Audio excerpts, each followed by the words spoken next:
तो स्वागत है आप सबों का हमारे एजुकेशन की इस नई दुनिया राजन अबिलीफ में। आज के इस वीडियो में मैं राष्ट्रपति से जुड़े कुछ और इम्पॉर्टेंट पॉइंट्स को डिस्कस करने वाला हूं और खासकर जो है राष्ट्रपति से जुड़े एमसीक्यू क्वेश्चंस को डिस्कस करने जा रहा हूं।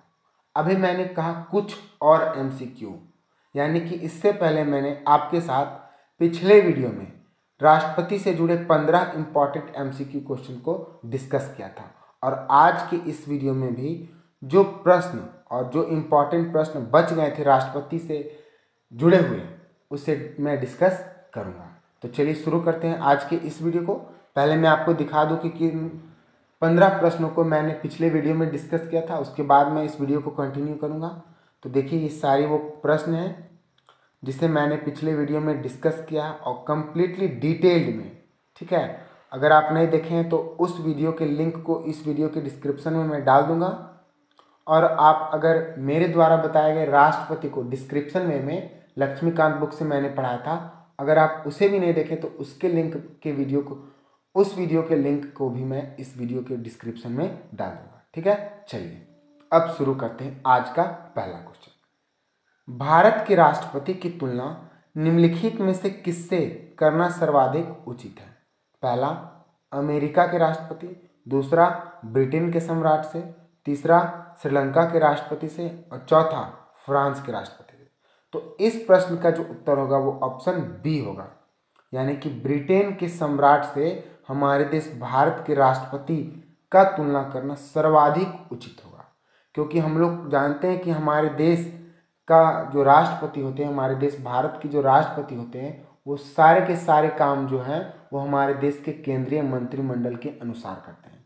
यानी कि इन्हें भले ही अधिकार दिया गया हो कुछ भी, लेकिन इसका प्रयोग वो केवल उन्हीं के सलाह के अनुसार करते हैं और यही हाल ब्रिटेन के सम्राट से है। और अगर बात अमेरिका के राष्ट्रपति की करें तो आपको पता है कि डोनाल्ड ट्रंप क्या था और अब तो जो बाइडेन आ गया है। तो राष्ट्रपति अमेरिका के राष्ट्रपति से तुलना करना भारत के राष्ट्रपति को ठीक नहीं होगा।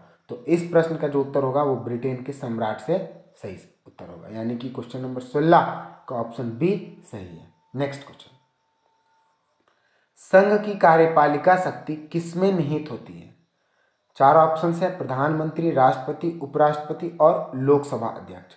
तो संघ की जो कार्यपालिका शक्ति होती है वो राष्ट्रपति में निहित होती है। तो क्वेश्चन नंबर 17 का ऑप्शन बी सही है। अच्छा, इससे एक और प्रश्न पूछेगा कि राष्ट्रपति में संघ की कार्यपालिका शक्ति निहित होती है, इसका उल्लेख संविधान के किस अनुच्छेद में है? तो इसका जो उल्लेख है वो संविधान के अनुच्छेद 53 यानी कि 53 में है। तो इसे भी आपको याद रखना है। नेक्स्ट क्वेश्चन, निम्नलिखित में से कौन सा विकल्प राष्ट्रपति के लिए सबसे ज्यादा सही है? पहला, राष्ट्रपति राज्य का प्रधान है। ध्यान से प्रश्न को पढ़िएगा, बहुत ज्यादा इंपॉर्टेंट है। पहला, राष्ट्रपति राज्य का प्रधान है। दूसरा, राष्ट्रपति सरकार का प्रधान है। तो ये बिल्कुल गलत है। तीसरा, राष्ट्रपति राज्य और सरकार दोनों का प्रधान है। तो ये भी गलत है और इनमें से कोई नहीं। तो पहले विचार कर लेते हैं। राष्ट्रपति जो है वो राज्य का प्रधान है, तो ये जो विकल्प है वो बिल्कुल सही है, यानी कि क्वेश्चन नंबर 18 का ऑप्शन ए सही है। मैंने अभी कहा राष्ट्रपति जो है वो सरकार का प्रधान नहीं है। तो कौन होता है राष्ट्रपति? सरकार का जो प्रधान होता है वो कौन होता है? तो हमारे देश के प्रधानमंत्री जो हैं वो सरकार के प्रधान होते हैं, ठीक है। नेक्स्ट क्वेश्चन, भारतीय सेनाओं के अनुसार देश की तीनों सेनाओं का अध्यक्ष कौन होता है? तो ये तो नॉर्मल सा प्रश्न है जिसे एग्जाम्स में पूछे ही जाते हैं। तो इसका जो उत्तर होगा वो राष्ट्रपति होगा। तो क्वेश्चन नंबर 19 का ऑप्शन डी सही है। लेकिन आजकल क्या हो रहा है ना कि ऐसे प्रश्न बहुत पुराने हो गए हैं, आजकल नए नए प्रकार के प्रश्न पूछे जाते हैं। तो मेरा काम क्या था कि आप लोगों को बस क्वेश्चन पूछे जाने के तरीकों को बतलाना था और क्या क्या प्रश्न पूछे गए हैं और क्या पूछे जा सकते हैं वो बतलाना है। अब चलिए आगे देखते हैं क्या मैंने तैयार किया, आपको अपने आप पता चल जाएगा। भारतीय राष्ट्रपति के बारे में निम्नलिखित में से कौन सा कथन सत्य है? देखिए ये प्रश्न इंपॉर्टेंट है। पहला, भारत का वास्तविक शासक। दूसरा, राज्य का संवैधानिक अध्यक्ष, राज्य और सरकार का अध्यक्ष और चौथा, इनमें से कोई नहीं। तो इस प्रश्न का जो उत्तर है वो क्या होगा कि भारतीय राष्ट्रपति के बारे में निम्नलिखित में से कौन सा कथन सही है। यानी कि इसका जो उत्तर होगा वो भारत का जो राष्ट्रपति होता है वो राज्य का संवैधानिक अध्यक्ष होता है, जबकि वास्तविक अध्यक्ष कौन होता है अभी मैंने पिछला क्वेश्चन में बताया, पीएम। ठीक है, और आप देख रहे हैं कि अभी हमारे देश में क्या चल रहा है, पीएम रोजगार दो। ठीक है, तो क्वेश्चन नंबर 20 ऑप्शन बी सही है। नेक्स्ट क्वेश्चन, भारत के राष्ट्रपति को महाभियोग से हटाया जा सकता है, इसका उल्लेख भारतीय संविधान के किस अनुच्छेद में है। तो भारत के राष्ट्रपति को तो अभियोग से हटाया जा सकता है और इसका उल्लेख जो है वो हमारे संविधान के अनुच्छेद 61 में किया गया है। यानी कि अगर राष्ट्रपति को उसके पद से हटाना हो तो हम लोग तो पहले बता दिया है मैंने पिछले वीडियो के प्रश्न में कि उसके लिए हम लोग राष्ट्रपति पे महाभियोग लगाते हैं। और किस आधार पे लगाते हैं, राष्ट्रपति पर महाभियोग तभी लगाया जा सकता है, उन पर यह ब्लेम लगाना होगा कि उन्होंने हमारे संविधान का उल्लंघन किया है और इसी आधार पे उन पर महाभियोग लगाया। तो इस महाभियोग को लगाए जाने की प्रक्रिया का जो उल्लेख है वो हमारे संविधान के अनुच्छेद 61 में है। तो क्वेश्चन नंबर 21 का ऑप्शन सी सही है। नेक्स्ट क्वेश्चन, एक व्यक्ति राष्ट्रपति के पद के लिए अधिकतम कितनी बार निर्वाचित हो सकता है। तो ये तो कॉमन सा क्वेश्चन है, 2 बार, 3 बार, 4 बार, कोई सीमा नहीं है। तो इस प्रश्न का जो उत्तर है वो ऑप्शन डी होगा।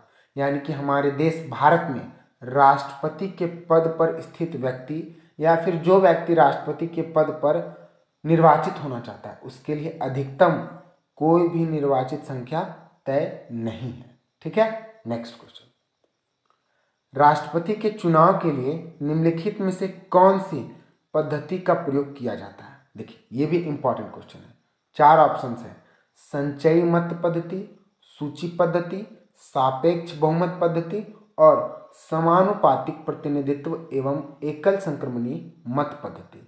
तो इसका जो उत्तर होगा वो ऑप्शन डी सही होगा। यानी कि राष्ट्रपति के चुनाव के लिए समानुपातिक प्रतिनिधित्व एवं एकल संक्रमणीय मत पद्धति का प्रयोग किया जाता है। तो क्वेश्चन नंबर 23 का ऑप्शन डी सही है। नेक्स्ट क्वेश्चन, राष्ट्रपति पद के चुनाव किसके द्वारा संचालित किया जाता है। तो हम लोग जानते हैं हमारे देश में किसी भी प्रकार का चुनाव हो उसका डायरेक्ट और इनडायरेक्ट रिलेशन जो है किससे होता है, निर्वाचन आयोग से होता है। तो इस प्रश्न का उत्तर सीधा और साधारण तरीके से दिया जा सकता था कि क्वेश्चन नंबर 24 का जो ऑप्शन डी सही, यानी कि निर्वाचन आयोग जो है वो राष्ट्रपति पद के चुनाव के लिए संचालित करता है। नेक्स्ट क्वेश्चन, किस अनुच्छेद के तहत राष्ट्रपति के चुनाव से संबंधित सभी विवादों का निपटारा के लिए उच्चतम न्यायालय को भेजा जाता है। तो पिछले वीडियो में मैंने आपसे प्रश्न पूछा था कि राष्ट्रपति से चुनाव से संबंधित हुए विवादों के निपटारा के लिए उसे कहाँ भेजा जाता है। तो उसका जो उत्तर होगा वो उच्चतम न्यायालय तो है, लेकिन यहाँ जो पूछ रहा है कि अनुच्छेद किस अनुच्छेद में ऐसा बताया गया कि राष्ट्रपति के चुनाव में अगर किसी भी प्रकार की समस्या हो तो उसका जो निपटारा केवल उच्चतम न्यायालय ही कर सकता है। तो इस प्रकार का जो मुद्दा है अगर हो तो हमारे संविधान के अनुच्छेद 71 में दिया गया है। अनुच्छेद में यह बताया गया है कि अगर राष्ट्रपति के चुनाव से संबंधित किसी भी प्रकार का या सभी प्रकार का जो विवाद है उसका निपटारा उच्चतम न्यायालय में यानी कि सुप्रीम कोर्ट में ही किया जाना चाहिए। क्वेश्चन नंबर 25 का ऑप्शन सी सही है।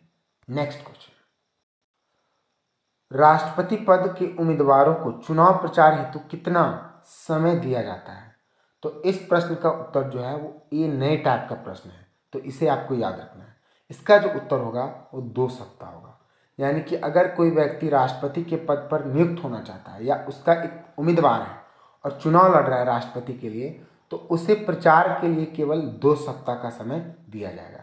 तो क्वेश्चन नंबर 26 का ऑप्शन डी सही है। नेक्स्ट क्वेश्चन, निम्नलिखित में से किसे राष्ट्रपति को उसके पद से हटाने का अधिकार है। प्रधानमंत्री तो इनको नहीं है, संसद तो इनको है, लोकसभा को है लेकिन राज्यसभा के साथ, और राज्यसभा को है लोकसभा के साथ। यानी कि केवल संसद ही है जिसमें लोकसभा और राज्यसभा दोनों आता है और संसद ही राष्ट्रपति को उसके पद से हटा सकता है। तो क्वेश्चन नंबर 27 का ऑप्शन बी सही है। नेक्स्ट क्वेश्चन, संविधान के उल्लंघन के लिए राष्ट्रपति के विरुद्ध अभियोग की कार्यवाही निम्नलिखित में से कहाँ शुरू की जा सकती है? पहला ऑप्शन लोकसभा, दूसरा राज्यसभा, तीसरा संसद के किसी सदन में और चौथा उच्चतम न्यायालय में। तो अगर बात करें कि संविधान के उल्लंघन के लिए राष्ट्रपति के विरुद्ध अभियोग की कार्यवाही की जाएगी, तो उसका जो अभियोग की कार्यवाही की जाएगी वो संसद के किसी भी सदन में, चाहे वो लोकसभा हो या फिर राज्यसभा हो। तो क्वेश्चन नंबर 8 का ऑप्शन सी सही है। नेक्स्ट क्वेश्चन, राष्ट्रपति पर महाभियोग की प्रक्रिया किस देश के संविधान से ली गई है? तो राष्ट्रपति पर जो महाभियोग की प्रक्रिया है, अच्छा इसमें मैं क्या करता हूँ, इस प्रश्न को मैं आप लोगों के लिए छोड़ता हूँ। क्यों? क्योंकि आप लोगों को भी कुछ रिसर्च करना चाहिए, कुछ खोजना चाहिए, कुछ ढूंढना चाहिए, ताकि चीज़ें आपका माइंड खुले। किस प्रकार का प्रश्न पूछता है, आप वीडियो देख लेते, क्वेश्चन देख लेते हैं, तो अपने आप सक्षम हो जाएगा कि एग्जाम्स में किस तरह के प्रश्न पूछे जाते हैं।